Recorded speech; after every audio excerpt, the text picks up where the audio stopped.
Hello, everyone.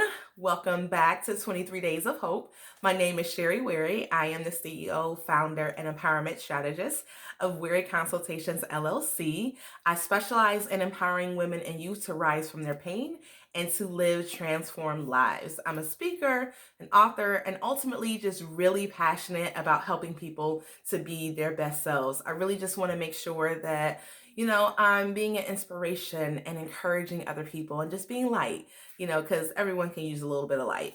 So, day number 4 of this whole series of 23 Days of Hope, which is what I'm doing to celebrate my birthday this year. And so today I want to talk about this whole topic of hope to trust. In my life, when I was at the point where I just didn't have any hope at all, I just stopped trusting people. And even once I started on this whole journey of healing from my pain and wholeness and just getting back to the true essence of who I am, I still didn't trust people. It just took a while for me to get back to the point to really trust again. And so I was giving everybody a side eye. I had built up so many emotional walls that just no one can get to me, whether you're a positive person, a negative person, neutral, whatever, just no one had access to me anymore. And the reason why I got to that point is because, first and foremost, that was my way of trying to protect myself, and I had got also to the point where I had this mindset that I was going to get you before you got me. And I don't mean that in a way where I was out trying to hurt people because of the fact that I had been hurt. It was more so, I'm going to protect myself. And if I feel like you're going to try to hurt me, then I'm going to come at you and let you know, like, no, that's not what's about to happen. I'm going to put you in your place. I'm going to check you. And just that's it. And the thing about it is that there's nothing wrong with having boundaries in place, and with making sure that people understand what your boundaries are. But at that point in my life, the way that I was doing it, it was so unhealthy and it was confrontational, and it wasn't coming from a place of wholeness. And so once I got to the point where my hope was actually at starting to get to a healthy level, I was able to open myself up to the possibility of really having positive relationships, again, and I don't mean just romantic. I'm talking about just across the board with family, friends, professional relationships, just whoever, with other organizations that I was involved in, and, people that were involved in those same organizations. I just really had to get to a point where I was able to trust. And that doesn't mean that I needed to stay in a place of being naive. It was definitely still important for me to discern and for me to learn from what I had experienced and to recognize signs of when things were either not healthy or just no longer beneficial. And then being okay with going ahead and ending either that relationship or that interaction, or just creating a lot more distance. Because sometimes it wasn't that I needed to completely cut a person off. Sometimes it was more so I just needed to adjust my interaction with a particular individual or group of individuals based upon the level of interaction I had with them that showed me that they didn't have healthy ways of just engaging with me or with, other people. And so it was hard going through that process to open up and trust again. It definitely took me a few years. I remember some very distinct incidents even from that time period. But I wanted to just encourage everyone who was watching this video is to have faith to trust again.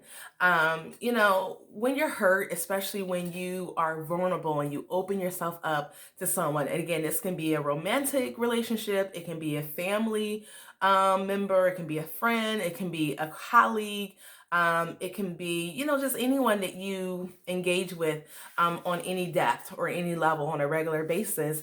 It can be hard to open yourself up again to other people because of the fact you're always wondering, is this person going to try to hurt me like they did? And when you're stuck in that place of wondering, is everyone going to hurt you again? You actually end up being in a very lonely and isolated place. And that's just not healthy for anyone, is that we are beings that were created for community and for fellowship and for engagement, with other people. And so it's really important for you to allow hope to be the pathway to allow you to be able to trust again. Everyone is not out to get you. Everyone does not want to see you fail. Everyone is not out trying to sabotage you. Everyone is not going to speak negatively against you or be intimidated or jealous of your potential, your possibilities, or even a success that you have already achieved. There are people out there who are genuine, who will support you, who really love you, who will care for you, and who will be positive additions into your life. That doesn't mean they're perfect. That's another thing that I had to even learn when it comes to even trusting people, is not looking for perfection, but really looking for just a person who is genuine and who is willing to own their mistakes, and who ultimately just has my best interest at heart. And again, that does not mean that people are perfect. It doesn't mean that someone will always say the right thing or do the right thing, but it's all about the intention of their hearts. And so even good people make mistakes.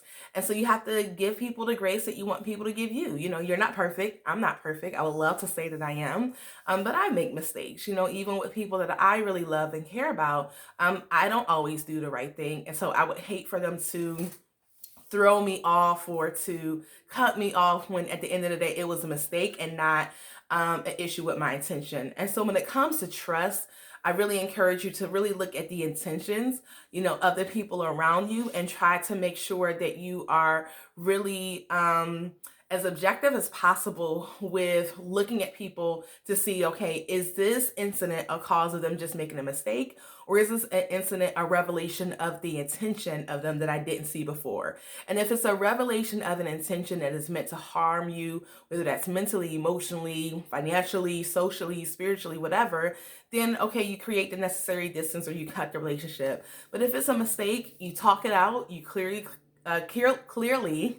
communicate, you know, what it is that you felt about the incident and how it affected you. Give them a chance to be able to explain themselves and give their perspective. And then, you know, you have a mutual understanding of how you all are going to move forward from that point on in light of this incident that's now giving you an opportunity to grow even closer together, and to be able to have a relationship that has more depth and substance to it as well. So that is all for today. I hope you all have an amazing day, and I look forward to seeing you all tomorrow for day number 5. If you would like to connect with me, you can check out my website at sherrywary.com.